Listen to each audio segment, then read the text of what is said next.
The autumn rain pattered against my worn raincoat as I hurried down the slick sidewalk, my fingers cramping from clutching my umbrella against the wind. The scent of wet asphalt mixed with the exhaust from passing cars, creating that distinct city smell that always made me feel small. My shoes, sensible black flats I'd bought on clearance last year, were already soaked through, sending chills up my ankles with every step. "Mommy's going to be late, baby," I whispered into my phone, trying to sound cheerful despite the knot in my stomach. "Is Grandma making dinner? Mac and cheese."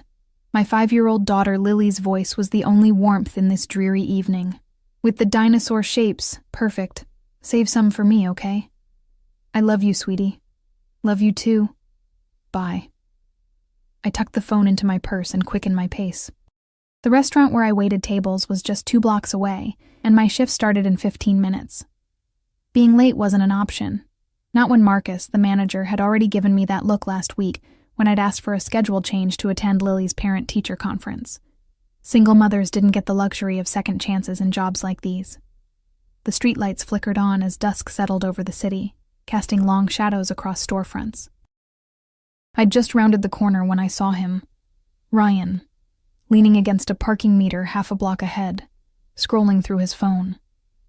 My heart seized in my chest, and I instinctively stepped back behind the edge of the building. Ryan, my ex, Lily's father, the man who'd walked out when I was 7 months pregnant, only to reappear 3 months ago, demanding to be part of his daughter's life, now that he had a stable job and a new wife who thought having a ready-made family would be so cute. I peered around the corner. He hadn't seen me yet, but he was standing directly on my route to work. My mind raced through options. Crossing the street would make me even later, and the back alley was too dark and unsafe this time of evening.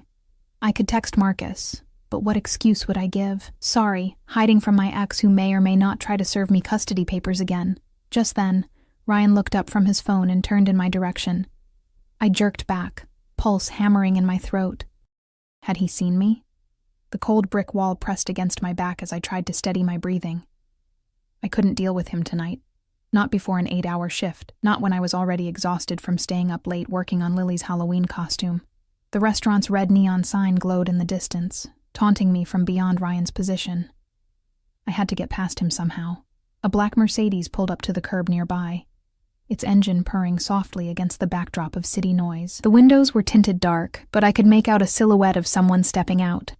A tall figure in what appeared to be an expensive coat. Something about the deliberate way he moved caught my attention. Not hurried like the rest of us always were, but purposeful, as if the world simply adjusted to his pace, rather than the other way around. The man closed the car door, and I glimpsed an elegant watch that caught the streetlight, a brief golden flash against the darkness of his sleeve. A subtle scent drifted my way, something woody and expensive that didn't belong on this worn-down street corner. Inspiration struck me like lightning. Without giving myself time to reconsider, I stepped out from my hiding spot and walked directly toward the stranger, my heart pounding against my ribs. His face came into focus, angular jawline, dark eyes that widened slightly as I approached with clear intent. Before he could speak, I leaned in close. "Please," I whispered urgently.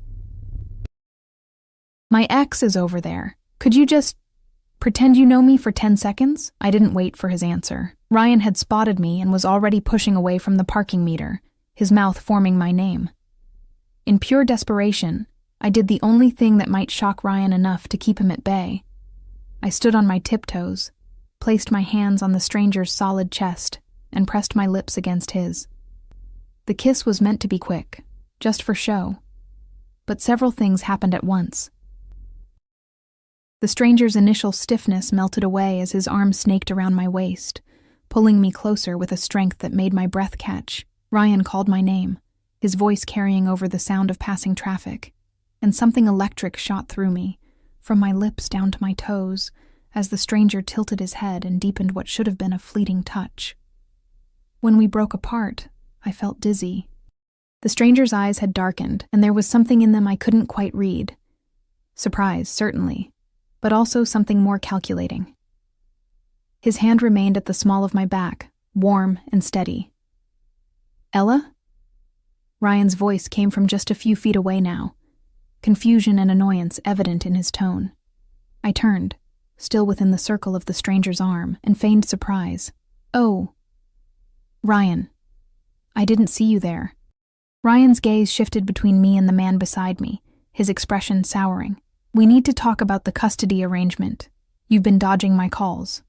"I'm late for work," I said, hating the slight tremor in my voice.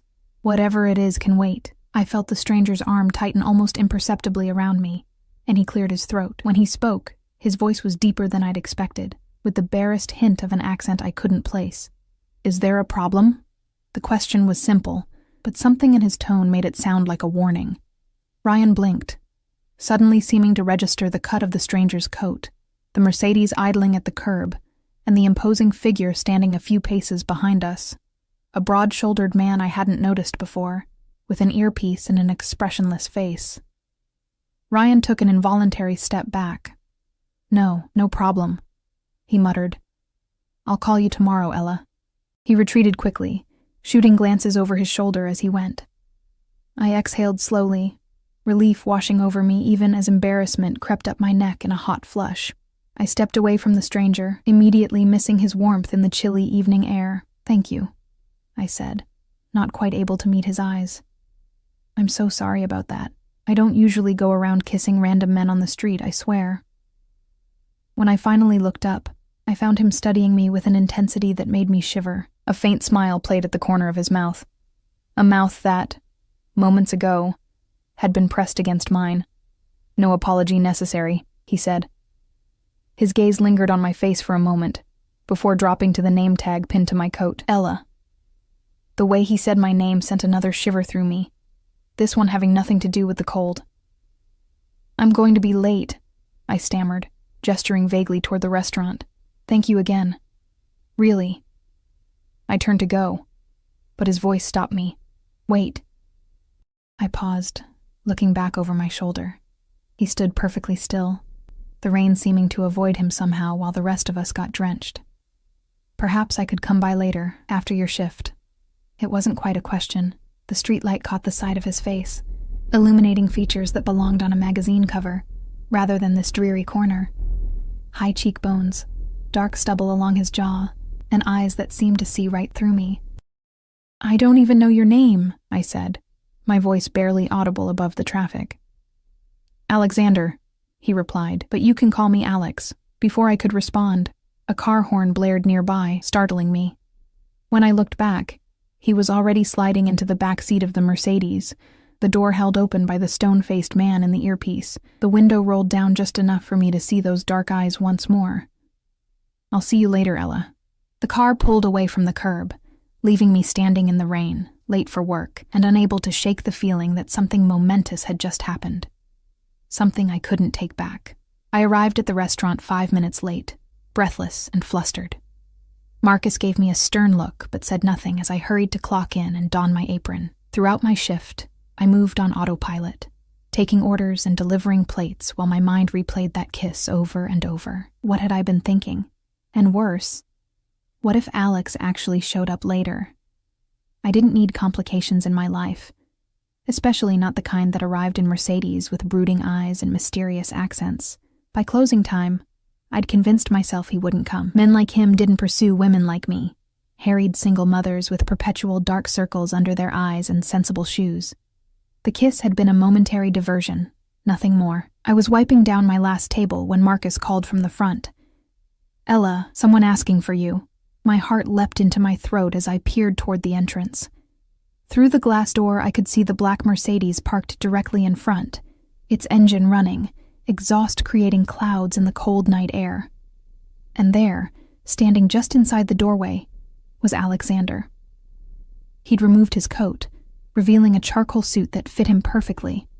The restaurant's dim lighting softened his features, but did nothing to diminish the power he radiated simply by standing there. Several of my coworkers had stopped what they were doing to stare, and I couldn't blame them. He looked like he'd walked off a movie set, the kind of man who belonged in penthouses and private clubs, not this neighborhood diner with its cracked vinyl booths. "Ella," he said, his voice carrying across the nearly empty restaurant.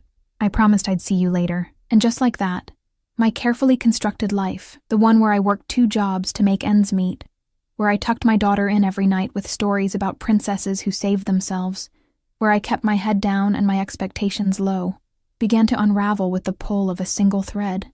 I had no idea that the stranger I'd kissed to escape one problem was about to become a far more dangerous entanglement, one that would change everything.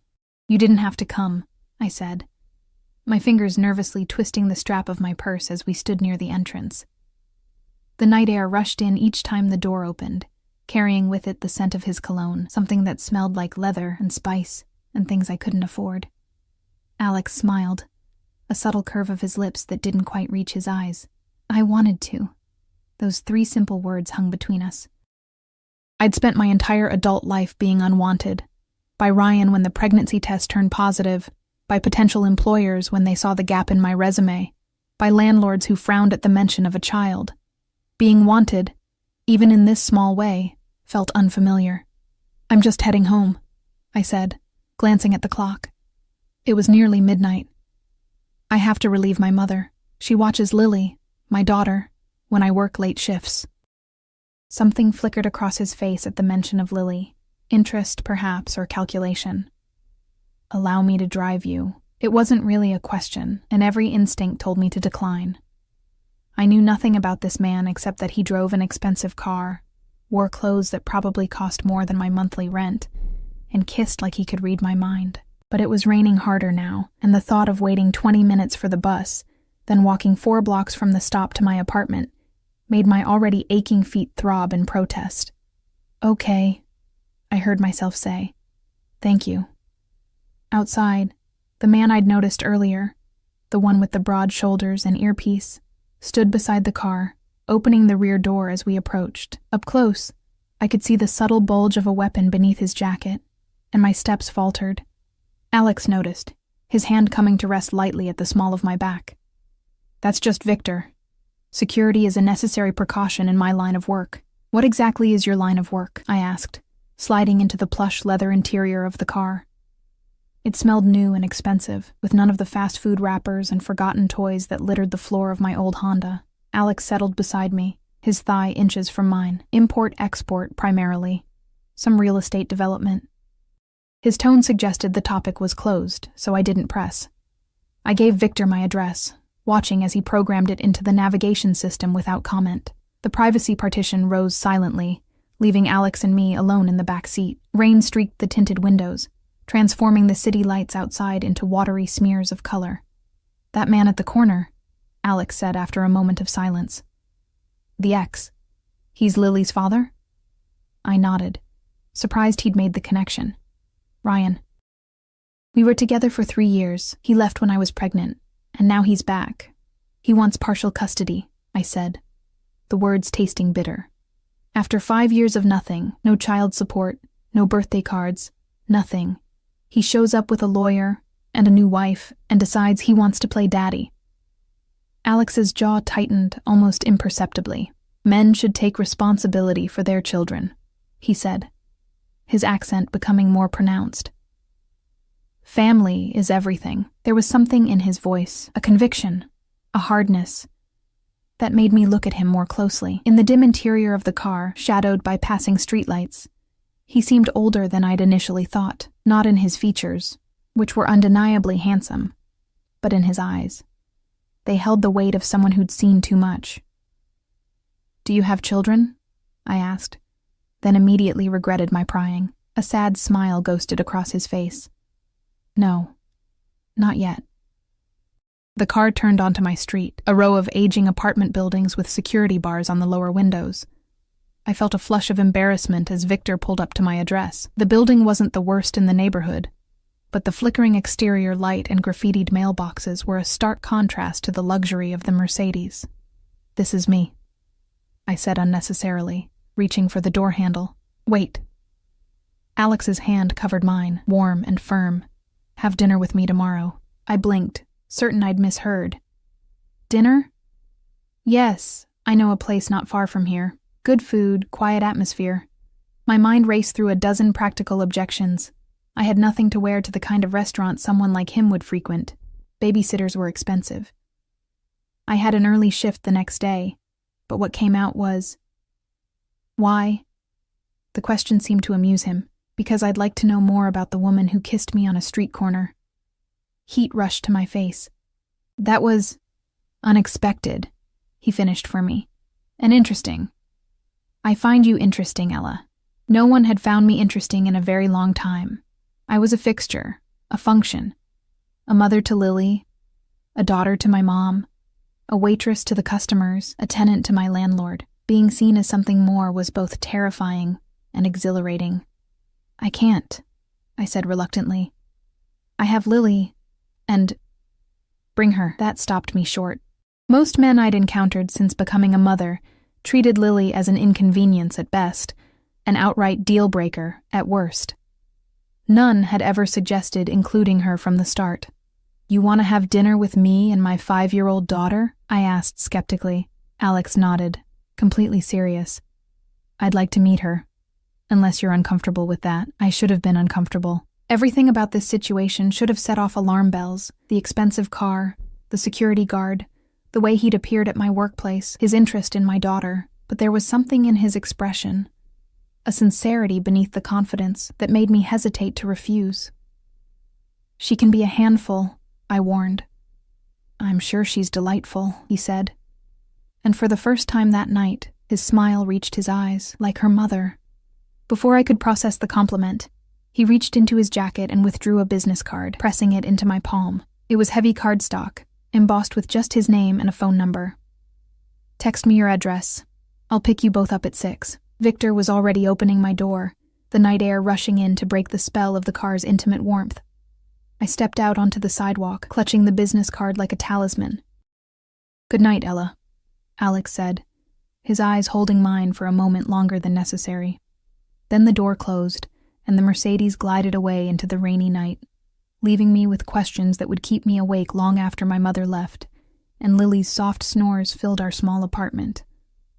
Morning came too quickly, sunshine replacing last night's rain, and illuminating the dust motes dancing in the cramped bedroom I shared with Lily.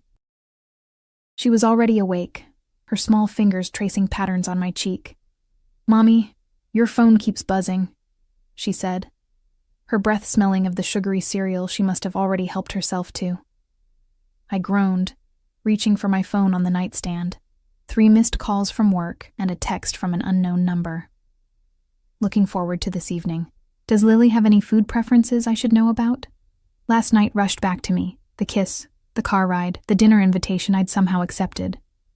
I sat up quickly, startling Lily. "Who's asking about my food?" she demanded, her brown eyes, so like mine, widening with curiosity. How did I explain this to her, that Mommy had kissed a stranger to avoid Daddy? That the stranger turned out to be the most intriguing man I'd encountered in years? "A new friend," I said carefully. "He invited us to dinner tonight, like a date?" she asked, her nose wrinkling. I brushed her tangled curls back from her forehead. "Like a dinner with a new friend. Would that be okay with you?" She considered this with the solemn thoughtfulness only children can muster. "Will there be dessert?" I laughed, relief washing through me. "I think that can be arranged." The day passed in a blur of routine chaos. Dropping Lily at kindergarten, covering a morning shift at my second job at the convenience store, rushing home to tackle the mountain of laundry that never seemed to diminish. All the while, Alex's business card burned in my pocket, and the unanswered text message haunted my thoughts. What was I doing? Men like him didn't pursue women like me without an agenda. The logical part of my brain constructed various scenarios, none of them favorable. Perhaps he was married, looking for a diversion. Maybe he'd recognized me from somewhere. Though I couldn't imagine where our paths would have crossed before. Or worst of all, perhaps this was some elaborate scheme related to Ryan and the custody battle. Though that seemed far-fetched even to my paranoid mind. By late afternoon, I'd nearly convinced myself to cancel. Then Lily came home from school, bursting with excitement about meeting Mommy's new friend, and I found myself texting back instead. She loves pasta and hates anything green. "Sorry for the late reply. We'll be ready at 6. His response was immediate. Perfect. At 5:30, I stood before the bathroom mirror, scrutinizing my reflection. I'd chosen my only decent dress, a simple black wrap style I'd bought for job interviews years ago. and applied makeup with a care I rarely bothered with anymore. My hair, usually pulled back in a practical ponytail, fell in soft waves around my shoulders. "You look pretty, Mommy," Lily said from the doorway, already dressed in her favorite purple dress and polka dot leggings, an outfit she'd selected after rejecting 3 others. "So do you, sweetie." I knelt to adjust her slightly crooked headband. "Remember what we talked about? Best behavior tonight, okay?" She nodded solemnly. "No singing the poop song, no asking personal questions, and use my inside voice. That's my girl." At precisely 6 p.m., my phone buzzed with a text. "We're outside." My heart skipped as I peered through the window blinds. The black Mercedes was parked directly in front of our building, looking as out of place as a swan in a puddle. Victor stood beside it, scanning the street with practiced vigilance. "Ready?" I asked Lily, offering my hand. She took it, bouncing with excitement. "Ready." We made our way downstairs and out onto the sidewalk, where Victor nodded respectfully and opened the rear door.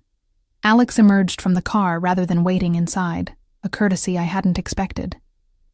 He looked even more imposing in daylight, dressed in a navy suit that highlighted the breadth of his shoulders. When his eyes met mine, I felt that same electric current from the night before, a recognition that defied logical explanation. Then his gaze shifted to Lily, and his expression softened in a way that transformed his entire face. "You must be Lily," he said, crouching down to her level. "I'm Alex. It's a pleasure to meet you."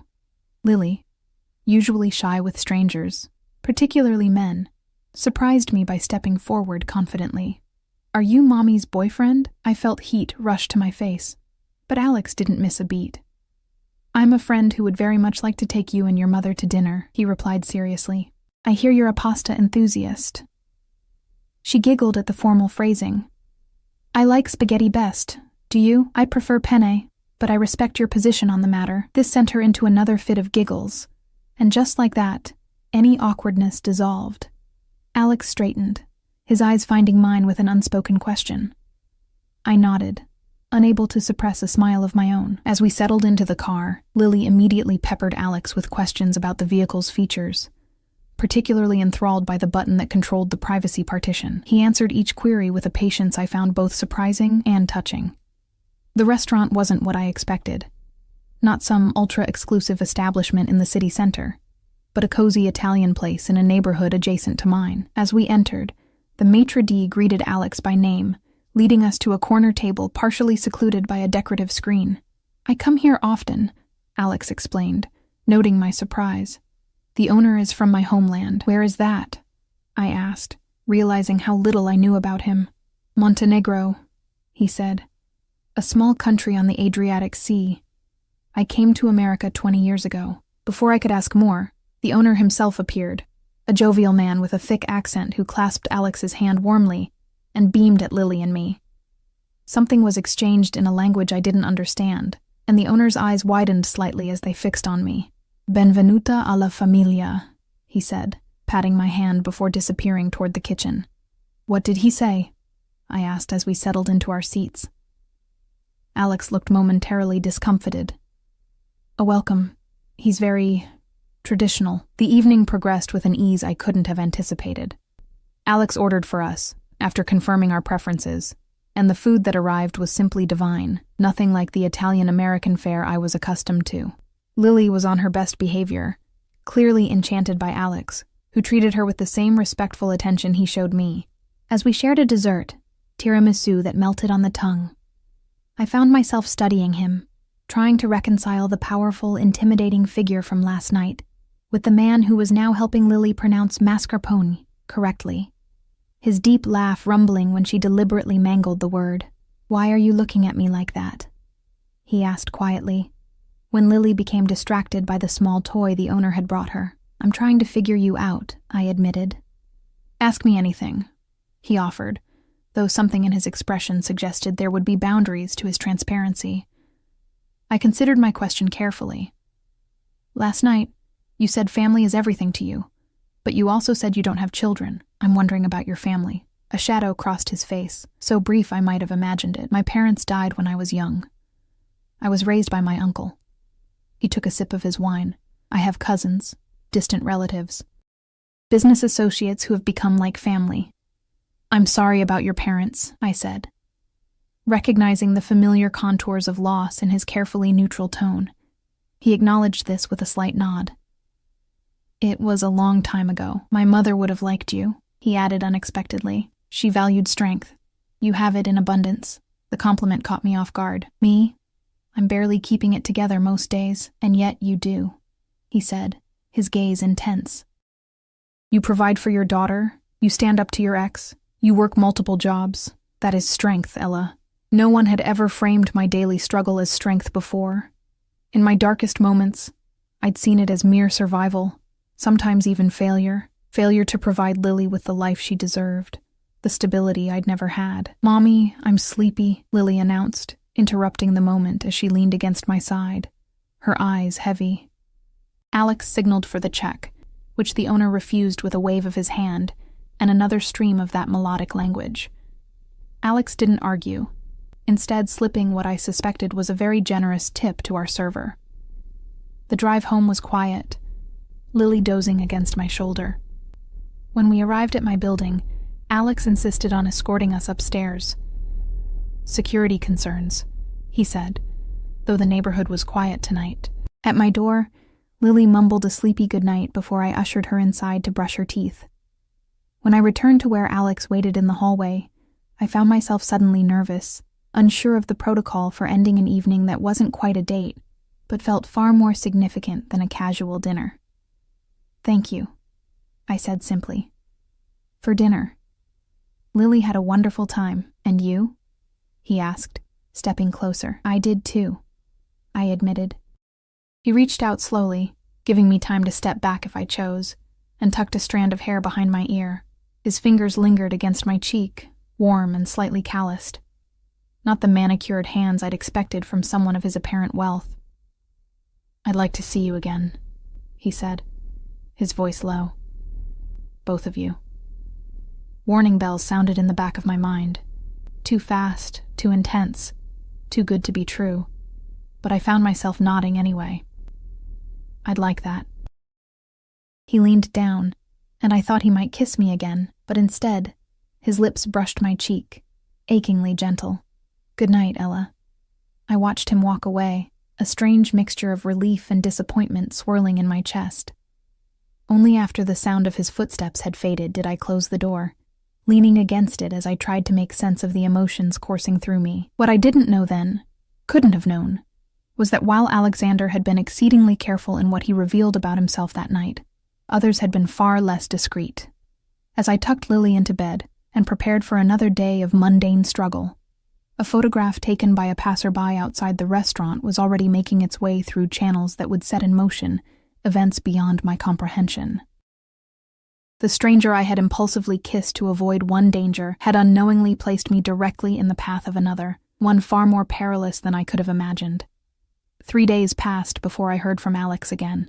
3 days in which I alternated between scolding myself for acting like a lovesick teenager and checking my phone with embarrassing frequency. When his message finally came, it was brief, but sent my pulse racing. Are you free tomorrow evening? I stared at the text during my break at the convenience store, the fluorescent lights buzzing overhead as I weighed my response. Part of me, the practical, cautious part that had kept Lily and me afloat these past 5 years, whispered warnings. I still knew almost nothing about this man, and what little I did know suggested complexities I wasn't equipped to handle. But another part of me, a part that had been dormant for so long I'd forgotten it existed, craved the electricity of his presence, the way he looked at me like I was something precious, rather than something broken. I work until 5. After that, yes. I typed back, then added, Lily has a play date until 8. His reply was immediate. I'll pick you up at 5:30. Just us this time. Just us. The prospect was both thrilling and terrifying. Dreamy smile you've got there, observed Margot, my 60-something co-worker, as she shuffled past with a stack of cigarette cartons. Must be a man. I slipped my phone into my pocket, embarrassed at being caught. Just making plans with a friend. Margot's penciled eyebrows rose skeptically. Friend, huh? Well, whoever put that look on your face, hold on to him. Been a while since I've seen you looking anything but exhausted. I returned to restocking the cooler, but Margot's words lingered. Had I really become so worn down that a simple spark of happiness was noteworthy?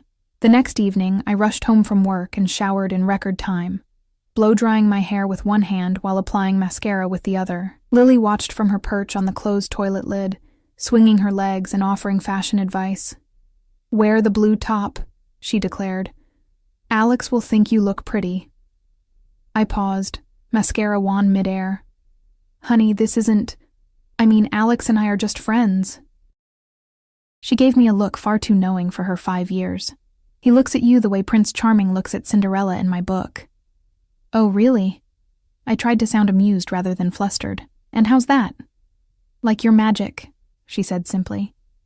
I had no response for that. Instead, I changed the subject, asking about her upcoming playdate with her friend Emma. As she chattered excitedly, I found myself reaching for the blue top she'd suggested, a silky blouse with a modest neckline that nonetheless made me feel feminine in a way my work uniforms never did. At precisely 5:30, my phone buzzed. This time, there was no sleek Mercedes waiting outside, just Alex himself, standing on the sidewalk in dark jeans and a charcoal sweater that made him look more approachable, but no less magnetic. His customary security was nowhere to be seen. "No Victor tonight?" I asked as I approached, suddenly self-conscious. Alex's eyes traveled over me in a way that made my skin warm despite the autumn chill. "I thought we'd be less conspicuous this way." He gestured to a motorcycle parked at the curb, a sleek, expensive-looking model that gleamed under the streetlights. "Do you mind? It's not far." I eyed the motorcycle with a mixture of trepidation and excitement. "I haven't been on one of those since college." He held out a helmet. "I'll drive carefully." 10 minutes later, I found myself clinging to his solid warmth as we weaved through early evening traffic, the vibration of the engine between my thighs, and the rush of wind creating a heady combination. By the time we stopped, I was breathless with exhilaration, my hair wild despite the helmet. We'd arrived at the waterfront, where abandoned warehouses had been converted into trendy lofts and restaurants. Alex led me to what appeared to be a former loading dock, now transformed into an open-air market with food stalls and twinkling lights strung overhead. "I thought you might enjoy something different," he explained, watching my reaction carefully. "It's perfect," I said truthfully. The casual setting was a relief after my anxiety about where someone like him might take me. We wandered among the stalls, sampling street food from a dozen different cultures. Alex seemed to know many of the vendors. Exchanging greetings in various languages, I noticed a pattern. The respect they showed him was more than mere friendliness. There was deference in their manner, a careful attentiveness that suggested his patronage meant more than just business. "How do you know all these people?" I asked as we sat on a bench overlooking the water, sharing a paper cone of crispy churros. He wiped a speck of sugar from his lip. "Many are immigrants who needed help establishing their businesses. My company provided loans, permits, protection." "Protection?" I echoed. Something shuddered in his expression. This area wasn't always safe. There were elements that made it difficult for honest people to operate. Before I could pursue this thread, he changed the subject, asking about my childhood, my dreams before life took its unexpected turns. To my surprise, I found myself telling him things I rarely shared. About my father's abandonment when I was 12, my mother's subsequent struggles with depression, my determination to create a different kind of life for Lily. "And yet here you are," he said quietly, repeating the pattern with a man who abandoned his child. The observation stung with its accuracy. It's not the same. My mother never fought for child support or tried to maintain contact with my father. I've done everything I can to give Lily stability, including keeping her father away. His tone wasn't accusatory, merely inquiring. I bristled slightly. Ryan chose to stay away for 5 years. He only came back when his new wife decided playing stepmother would be fun. He doesn't know Lily, her favorite color, her nightmares, her allergies. He hasn't earned the right to disrupt her life now. Alex nodded, seemingly satisfied with my answer. "Family should be protected," he said. That same conviction from our first night together coloring his tone. Sometimes that means protecting them from those who would cause harm, even if those people are blood. Something in the way he said it made me wonder about the family he'd mentioned. The uncle who raised him.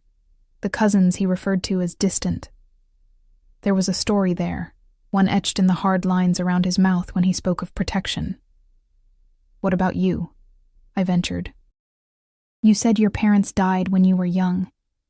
Is that why you came to America?" His jaw tightened, almost imperceptibly. "Yes.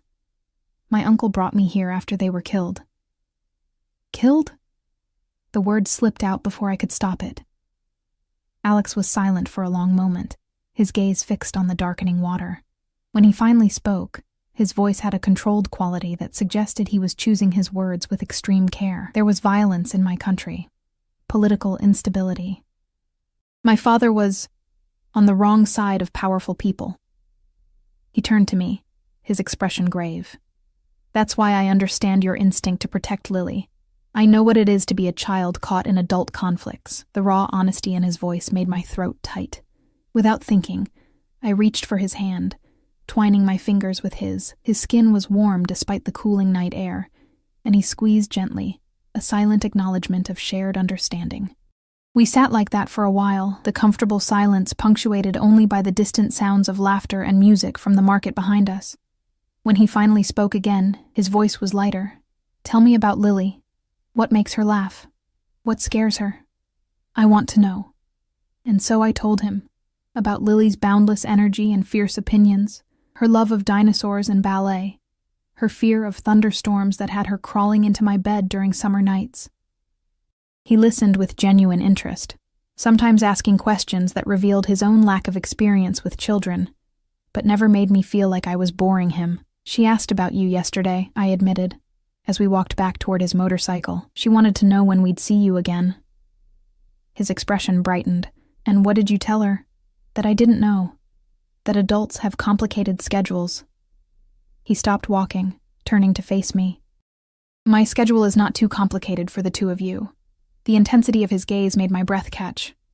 "Alex, I paused, gathering my courage. "What is this? Between us?"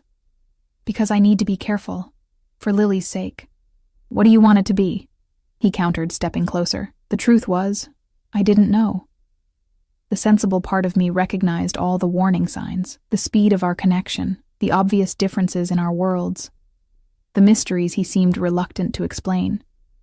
But standing there in the gentle glow of the market lights, with the scent of salt water and his cologne mingling in the air between us, sensible was the last thing I wanted to be. I began, but my phone's shrill ring interrupted the moment. Flustered, I fumbled to answer it.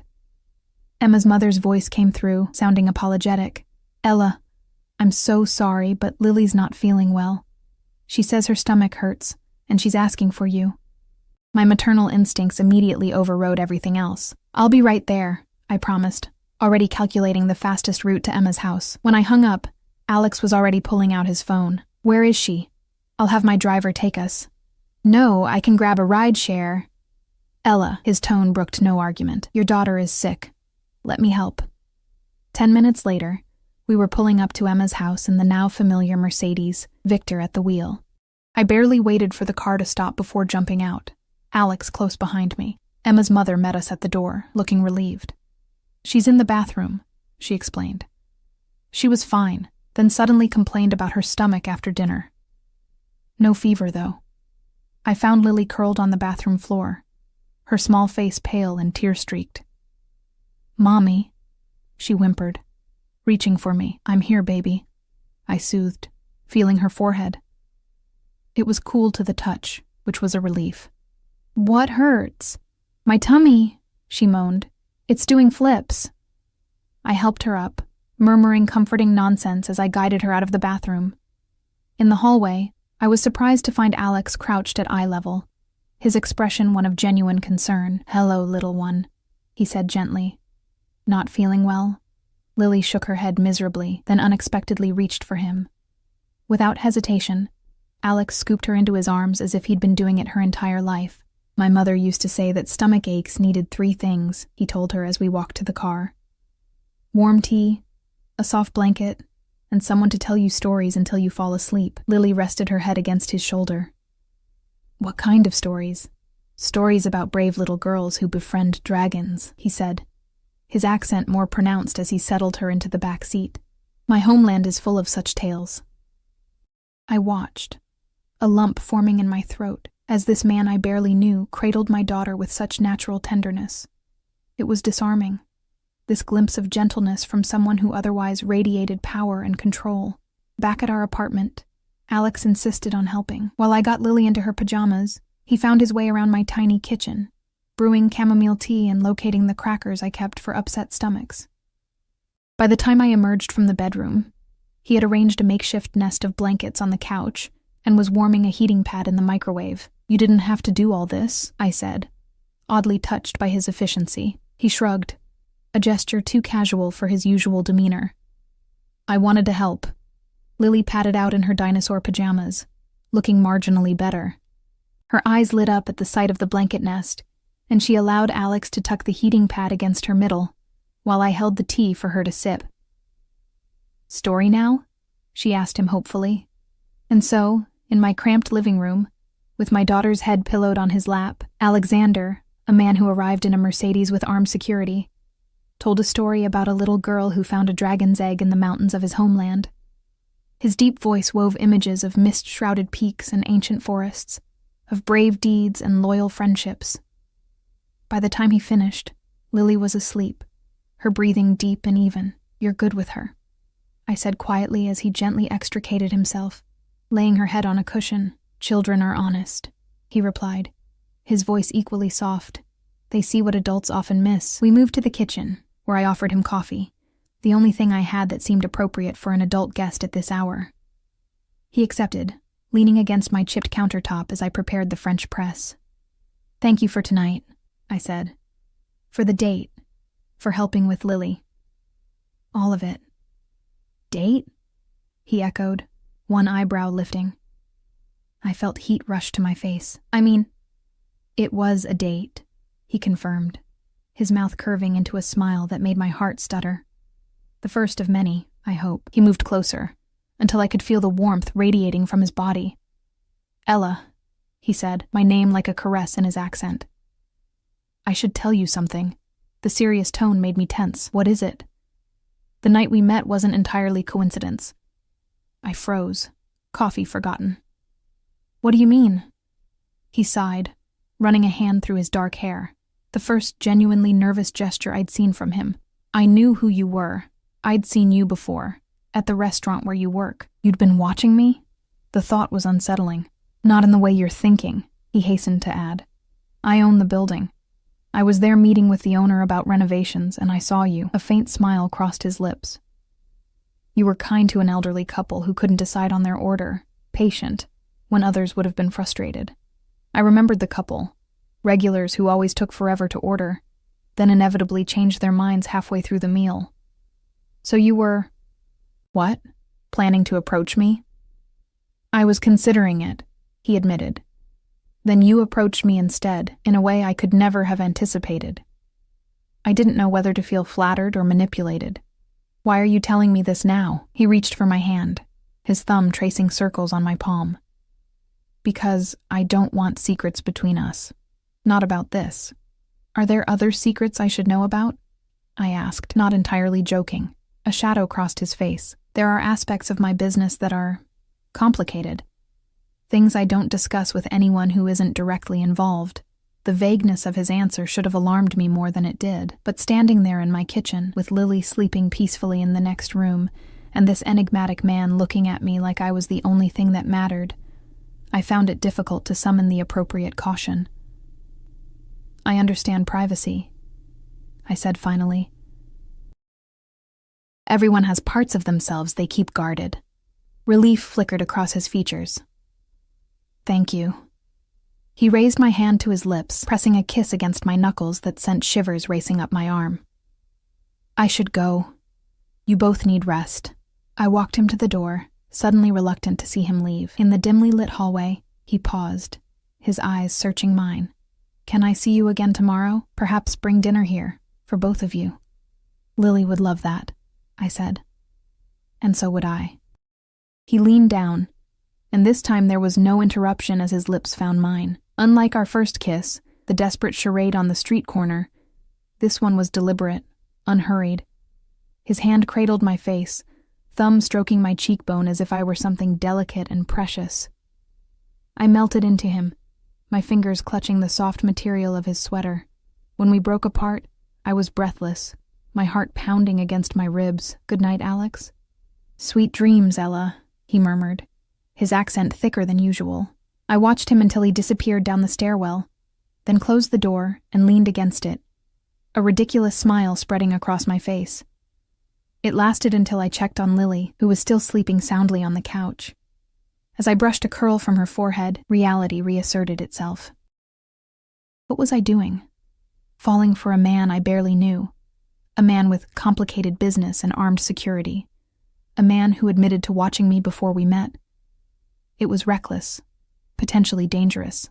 And yet, the way he'd cared for Lily tonight, the genuine concern in his eyes, the tenderness of his touch, none of that felt dangerous. It felt like something I'd been missing for longer than I cared to admit. I carried Lily to our shared bedroom, tucking her into her twin bed before climbing into my own. Sleep eluded me as I stared at the ceiling, replaying the evening's events. What I didn't know, couldn't have known, was that across town, in an elegant penthouse overlooking the city, Alexander was making a phone call that would change everything. "It's confirmed," he said into the phone, his voice stripped of the warmth it held when speaking to me. "Ryan Mercer is meeting with his lawyer tomorrow to finalize the custody filing." A pause as he listened to the response.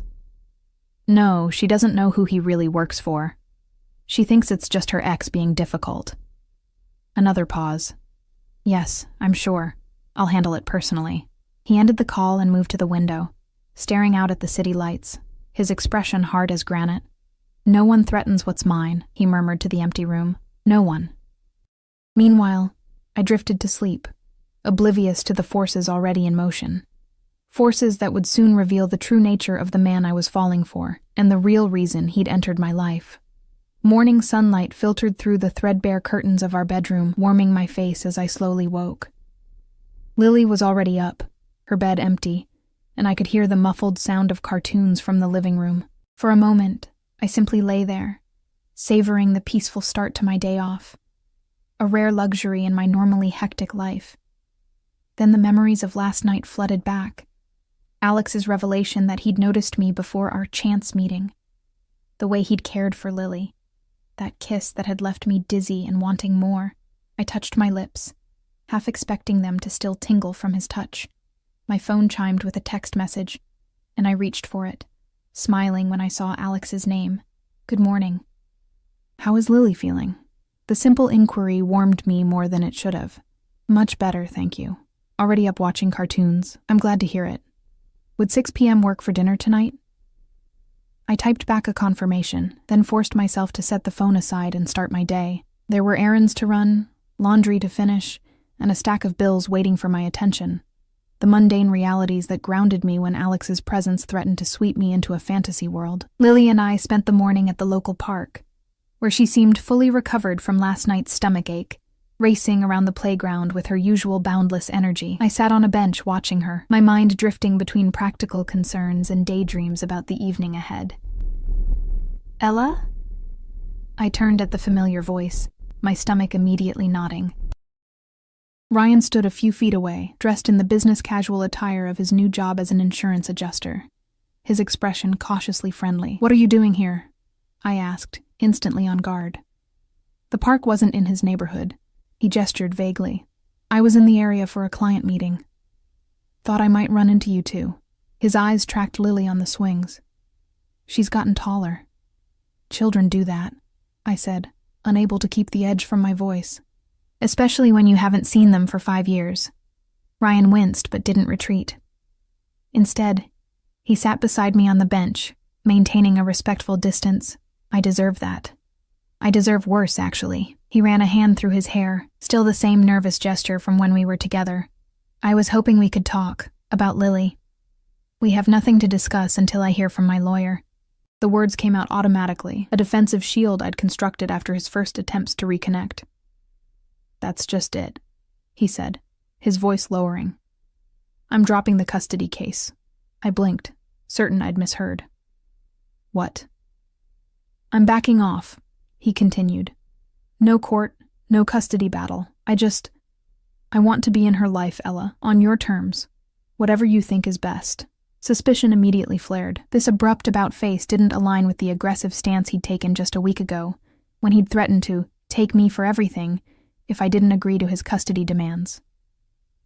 What changed? I asked bluntly. Ryan shifted uncomfortably, his gaze darting around the playground. I've been doing some thinking about what's best for Lily. He swallowed visibly. And I got some advice about the situation. Advice, I repeated flatly. From whom? Just people who know about these things, he said evasively. Look, the point is, I'm not going to push. I'd like to see her occasionally, maybe take her for ice cream sometimes. But I respect that you're her mother and you know what's best. I studied him, noticing for the first time the subtle signs of stress, the shadows under his eyes, the tension in his shoulders. This wasn't the same Ryan who had confidently informed me that his new wife would make an excellent stepmother just weeks ago. Why now? I pressed. What's really going on, Ryan? He stood abruptly. Nothing's going on.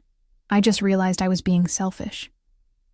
His voice had a practiced quality to it, as if he'd rehearsed this conversation. Think about it, okay? Call me when you're ready to discuss visitation. No pressure, no lawyers. Before I could respond, he walked away, his pace just shy of hurried. I watched him go, bewilderment mingling with cautious relief. This was what I wanted, Ryan backing off his custody demands.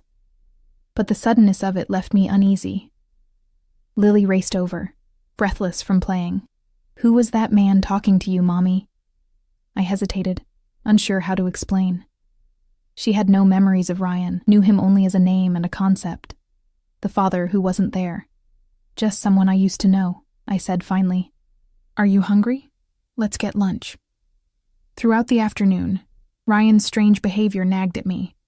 I tried calling my lawyer, but it was Saturday, and her office was closed. By the time 6 p.m. approached, I had pushed the matter to the back of my mind, focusing instead on getting the apartment presentable for Alex's visit. Is your friend coming soon? Lily asked, bouncing on the balls of her feet as I straightened the living room. Yes, and his name is Alex, remember? I smiled at her excitement. He's bringing dinner. I hope it's pizza, she said fervently. As if summoned by her wish, there was a knock at the door.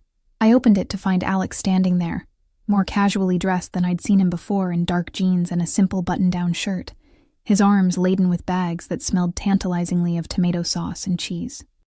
I was told on good authority that pizza is the proper meal for recovering from stomach aches, he said with a smile that made my heart flutter.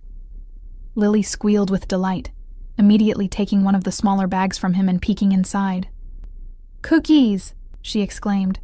Mommy, he brought chocolate chip cookies. Alex stepped inside, his eyes warm as they met mine. I hope that's all right. I should have asked about dessert. It's perfect, I assured him, taking some of the bags. Everything smells wonderful. He leaned down to press a brief kiss to my cheek, his hand lingering at the small of my back. You look beautiful, he murmured, his voice low enough that only I could hear. I blushed, suddenly conscious of my simple jeans and sweater. It's just casual Saturday clothes. Nevertheless, he insisted with a smile. Dinner was a lively affair, with Lily commanding much of the conversation, telling Alex elaborate stories about her day at the park and her kindergarten adventures. He listened with genuine interest, asking questions that showed he was truly paying attention, not just humoring her. And then Emma said her dad is taking her to Disney World next summer, Lily was saying, as she picked the pepperoni off her third slice of pizza. Have you ever been to Disney World, Alex? He shook his head solemnly. I have not had that pleasure. Maybe you could come with us someday, she suggested, with the innocent presumptuousness of childhood. Mommy says we'll go when I'm 7, if we save enough money. I felt heat rush to my face. Lily, I would be honored, Alex interrupted smoothly, his eyes meeting mine over Lily's head. Though perhaps we should ask your mother if she would want company on such a trip. Lily turned to me expectantly. Can Alex come with us to Disney, Mommy, please? Trapped between my daughter's hopeful expression and Alex's carefully neutral one, I fumbled for a response. That's still a long way off, sweetheart. We'll see. Alex smoothly changed the subject, asking Lily about her favorite Disney characters, but the moment lingered in my mind. The casual way he had inserted himself into our future plans, the ease with which Lily had accepted the idea of him joining our little family unit, it was simultaneously thrilling and terrifying. After dinner, Lily insisted on showing Alex her collection of stuffed animals, each with its own elaborate backstory. I used the opportunity to clear the table and load the dishwasher, grateful for a moment to collect my thoughts.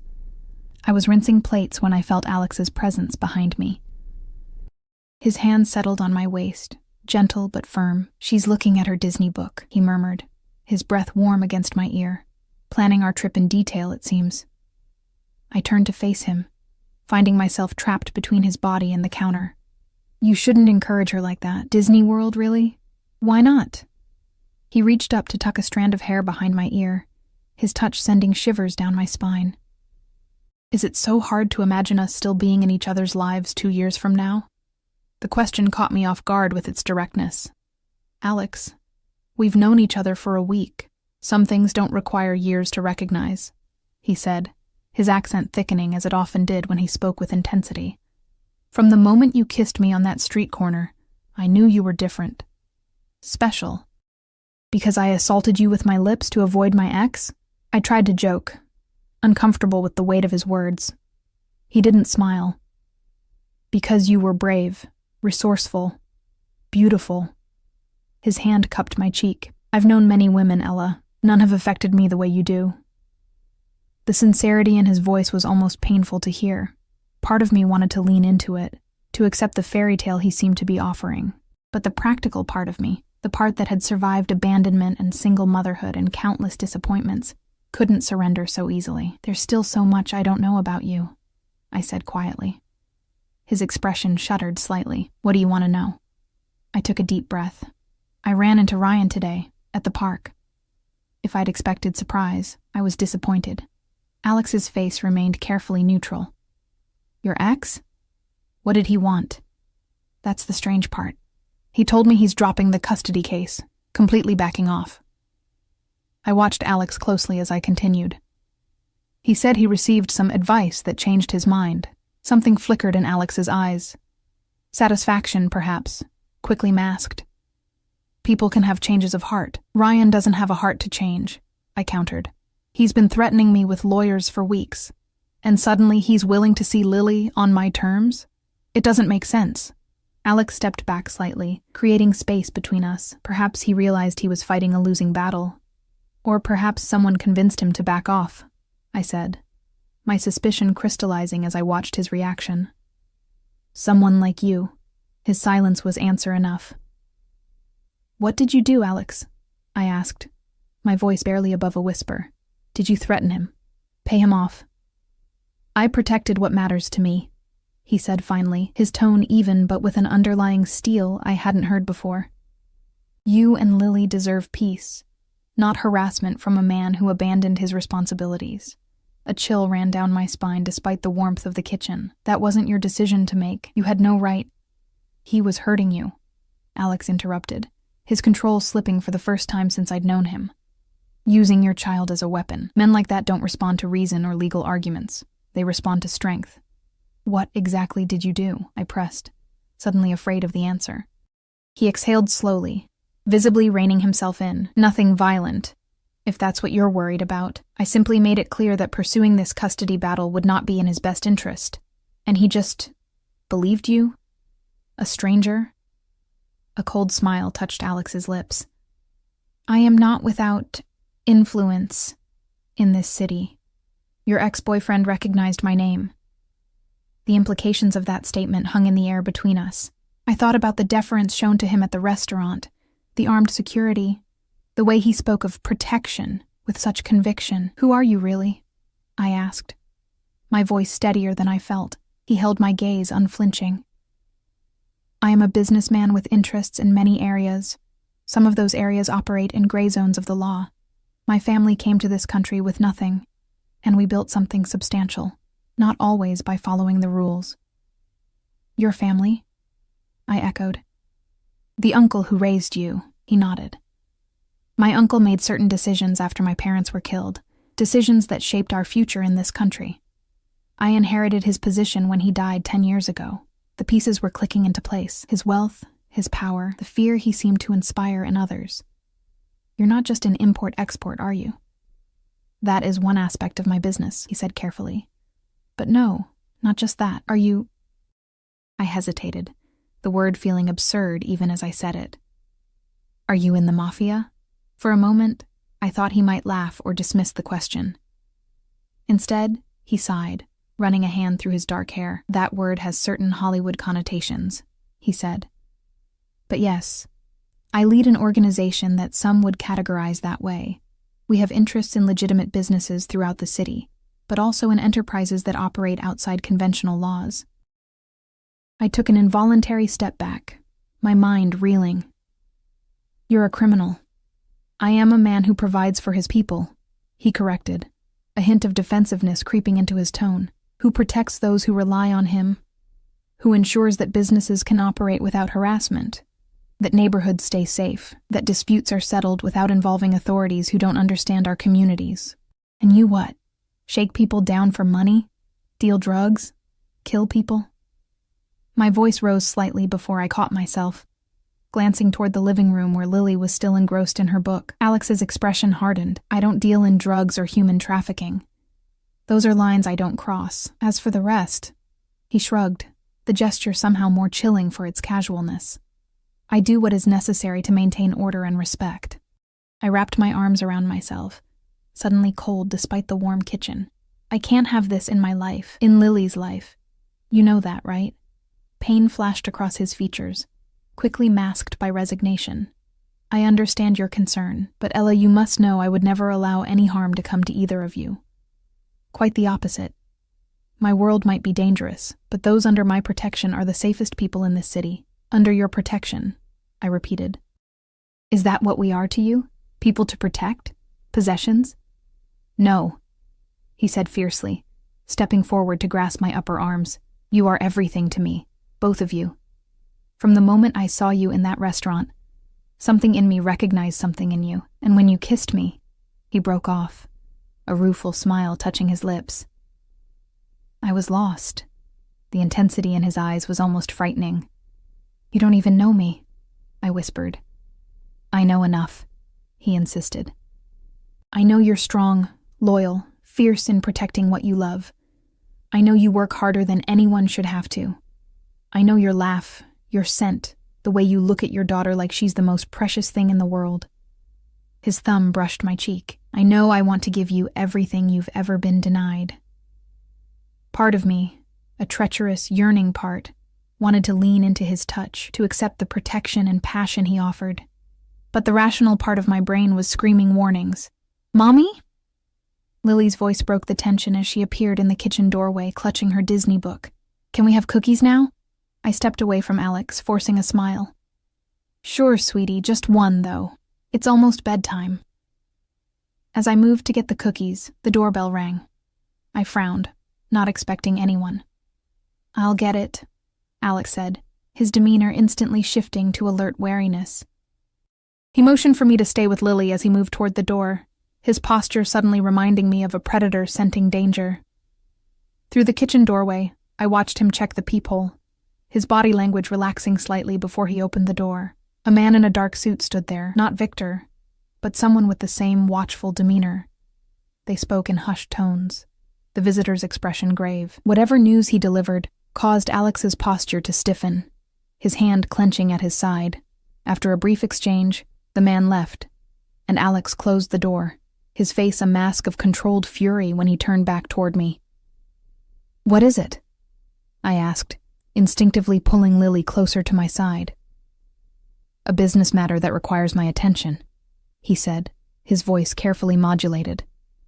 I'm afraid I have to leave. Lily's face fell. But what about cookies and the movie? Alex crouched to her level, his expression softening. I'm sorry, little one.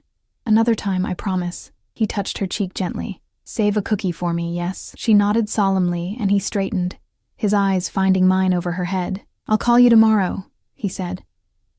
We should finish our conversation. The undercurrent in his tone made it clear he was referring to his revelation about his true identity. I nodded numbly, still processing the bombshell he'd dropped. At the door, he hesitated, then leaned in to brush his lips against my temple. "Don't make decisions tonight," he murmured. "Just think, and remember how you feel when we're together." Then he was gone, his footsteps echoing down the hallway as Lily and I stood in the doorway. Through the window, I watched him slide into the back seat of the waiting Mercedes, his face set in hard lines I hadn't seen before. "Is Alex coming back?" Lily asked as I closed the door. I stroked her hair, unsure how to answer. "I don't know, sweetie." That night, after tucking Lily into bed, I sat at the kitchen table with a cup of tea gone cold, turning over everything I'd learned. Alex was not just a mysterious businessman.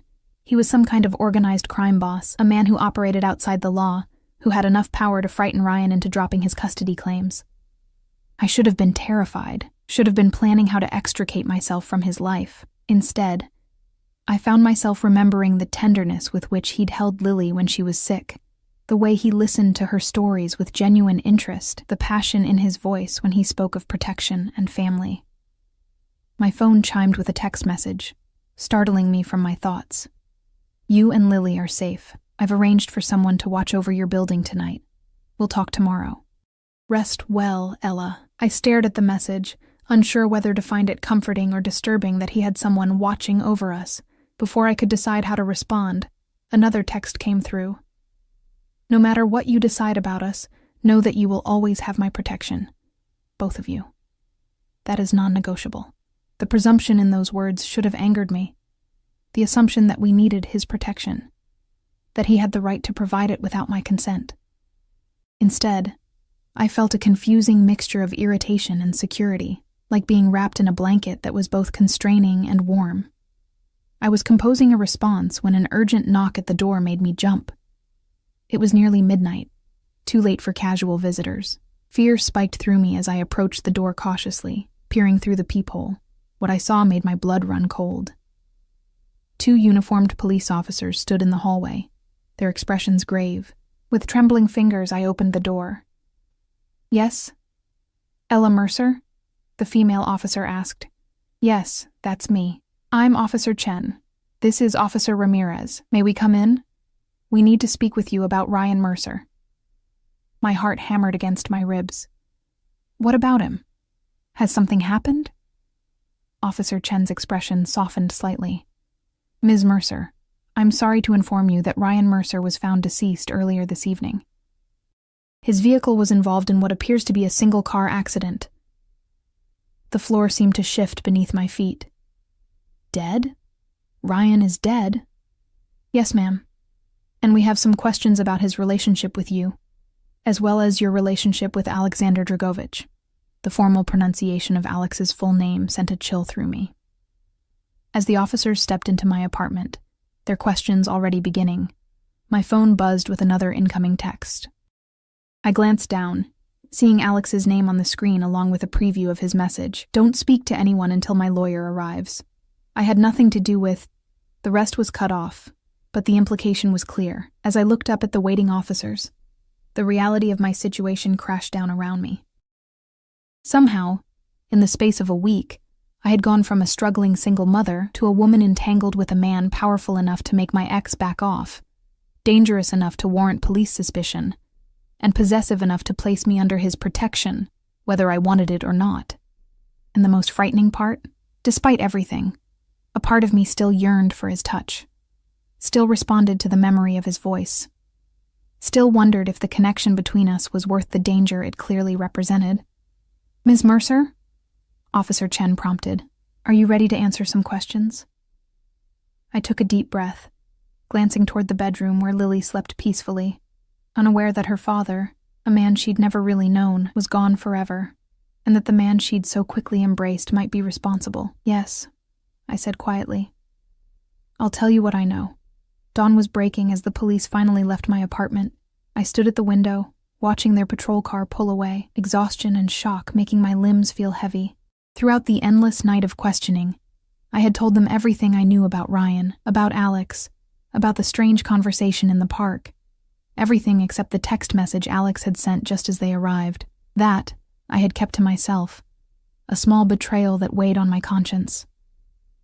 The lawyer Alex had promised arrived an hour into the questioning. A sharp-eyed woman in an impeccable suit who advised me to answer only the most basic questions and deflected anything that might implicate Alex in Ryan's death. The officers clearly suspected a connection, but they admitted they had no evidence of foul play in what appeared to be a simple case of a driver losing control on a rain-slicked road. I hadn't heard from Alex since that truncated message. His lawyer refused to discuss his whereabouts, saying only that he was addressing the situation and would contact me when possible. Lily would wake soon, and I would have to tell her about Ryan. Not that he had been part of her life, but she deserved to know that her father, however absent, was gone forever. The thought made my throat tight with unshed tears. Not for Ryan himself, but for the complicated grief of losing possibilities, even ones that might never have materialized. My phone rang, startling me. A blocked number. "Hello?" I answered cautiously. "Ella." Alex's voice was strained, lacking its usual control. "Are you all right? Did the police—" "They just left," I cut in. "Your lawyer made sure I didn't say anything damaging." A heavy sigh came through the line. "I'm sorry you had to go through that. This isn't what I wanted for you. Did you do it?" The question burst from me, direct and unvarnished. "Did you have Ryan killed?" "No." The answer came immediately, with a conviction that made me want to believe him. "I swear to you, Ella, his death was an accident. But you threatened him," I pressed. "You scared him into dropping the custody case." A pause. "Yes, I told him to back off, made it clear there would be consequences if he continued harassing you. But those consequences were financial, legal. Not this." His voice softened. "I would never bring that kind of violence into your life, into Lily's life." I leaned against the window frame, suddenly too tired to stand. "The police think otherwise. The police always look at me when something happens in this city," he said, a note of bitterness creeping in. "But they won't find evidence of wrongdoing because there isn't any. Ryan lost control of his car on a wet road. A tragic accident, nothing more." I wanted to believe him. Despite everything, despite the danger and complications he represented, I wanted to trust that the man who had held my daughter so tenderly, who had looked at me like I was something precious, wasn't capable of cold-blooded murder. "Where are you?" I asked. "Somewhere safe," he replied vaguely. "I can't come to you right now. It would only bring more scrutiny, but I've arranged for Victor to be nearby if you need anything." The thought of being watched, even for protection, made me uneasy. "Alex, I don't know if I can do this, any of this. My priority has to be Lily." "I understand that," he said quickly. "And that's my priority too, your safety, your peace of mind." He paused. "But I'm asking you to trust me, Ella, to give me a chance to prove that who I am doesn't have to define us." Before I could respond, there was a noise behind me, the soft padding of small feet on the floor. "Mommy?" Lily stood in the hallway, rubbing sleep from her eyes. "Who are you talking to?" "I have to go," I said into the phone. "Lily's awake." "Ella, wait," Alex began. But I ended the call, setting the phone aside as I knelt to embrace my daughter. "Good morning, baby," I said, forcing a smile. "Did you sleep well?" She nodded against my shoulder. "Is Alex coming back today? He promised to finish the dragon story." The innocent question made my heart ache. "Not today, sweetie. He had to go away for a little while." Her face fell, and I realized with a pang how quickly Alex had become important to her. "Will he come back?" "I don't know," I answered honestly. "But right now I need to talk to you about something else, something important." I led her to the couch, gathering her onto my lap as I searched for words to explain death to a 5-year-old.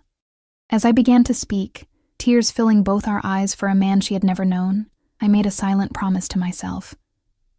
Whatever happened next, whatever I decided about Alex, it would be with Lily's well-being as my only consideration. 3 days passed with no word from Alex beyond brief text messages, assuring me that things were being handled and asking about our welfare. I took a leave of absence from work, using Ryan's death as the reason, though in truth I was hiding from the police who still drove past our building occasionally, from the reporters who had somehow discovered my connection to both Ryan and Alexander Dragovich, a person of interest in ongoing investigations. On the fourth day, as Lily napped after an emotionally exhausting morning at Ryan's funeral, attended only by us, his new wife, and a handful of co-workers, a knock came at the door. Through the peephole, I saw Victor's impassive face. "Ms. Mercer," he said when I opened the door, "Mr. Dragovich requests your presence."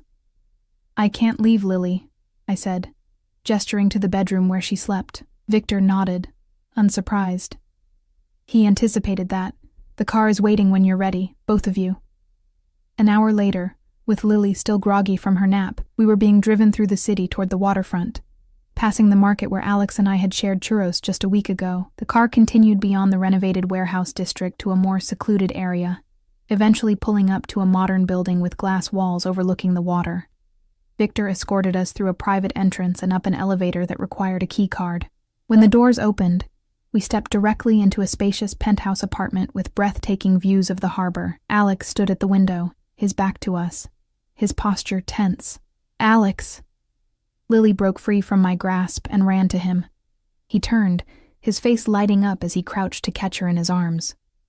"Hello, little dragon," he said, using the nickname from his stories. The tenderness in his voice made my throat tight. When he stood, Lily settled on his hip. His eyes met mine, cautious, searching. "Thank you for coming."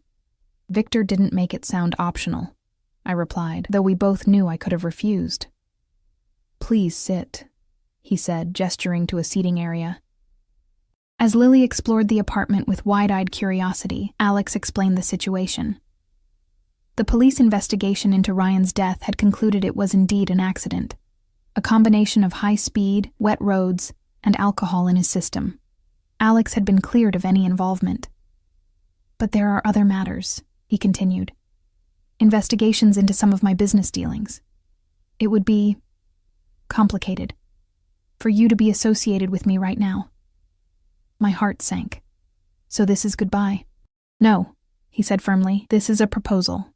He outlined his plan, a house on the coast, far from the city, where Lily and I could live in comfort and safety while the legal issues were resolved. He would visit when possible, but we would be removed from the scrutiny, the danger, the complications of his world. "You want to hide us away?" I summarized, a flash of anger cutting through my exhaustion. "I want to protect you," he countered. "Give you space and time to decide what you want, without pressure from me or threats from outside." I looked at Lily, who was enraptured by the view of boats in the harbor, then back at Alex. "And if I say no? If I decide I can't be part of your world, even at a distance?" Pain flashed across his features. "Then I would respect that decision, provide for you both anonymously, ensure your safety from afar, and," he swallowed visibly, "and let you go."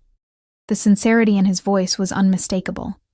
Whatever else Alex might be, criminal, dangerous, morally ambiguous, his feelings for us were genuine. "I need time to think," I said finally. "Of course," he agreed immediately. "Stay here tonight. The building is secure and I'll be nearby, but not imposing my presence." That night, after Lily fell asleep in the luxurious guest bedroom, I stood on the balcony overlooking the city lights and water beyond. The past 2 weeks had transformed my life in ways I never could have imagined, bringing danger and loss, yes, but also passion and possibility I'd thought forever beyond my reach. The balcony door slid open behind me, and I knew without turning that it was Alex. He stood beside me, not touching, respecting the distance I'd requested. "What are you afraid of, Ella?" he asked softly. "Truly?" I considered the question, wanting to give an honest answer. "That I'll lose myself in your world. That Lily will grow up surrounded by danger and moral compromise. That I'll look back one day and not recognize the woman who chose this path." He nodded, accepting my fears without defensiveness. "And what do you want? If fear were removed from the equation?" The question pierced straight to my heart. "Connection," I whispered. "Security. Passion. A partner who sees me, really sees me. I turn to face him. I want Lily to have a father who would move mountains for her, who tells her stories about dragons and believes she can tame them. Alex's eyes shimmered in the dim light. I can be that man, Ella. I won't pretend my past isn't dark or that my business is entirely clean. But with you, with Lily, I see a future worth changing for. He reached for my hand, and I let him take it, feeling the familiar warmth of his touch. I'm not asking you to decide everything tonight, he said. Just say you'll come to the house by the sea.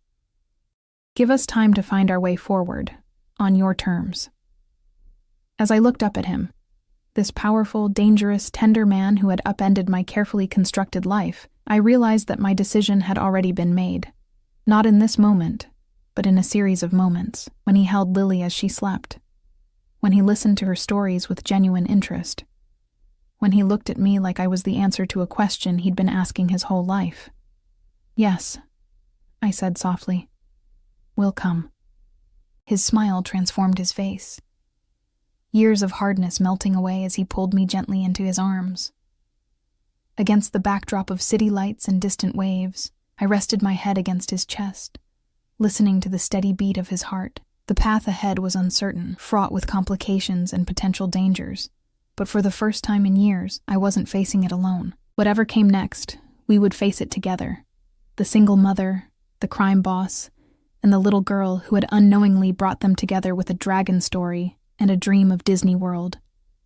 The stranger I had impulsively kissed on a rainy evening had become the man I was choosing to build a future with.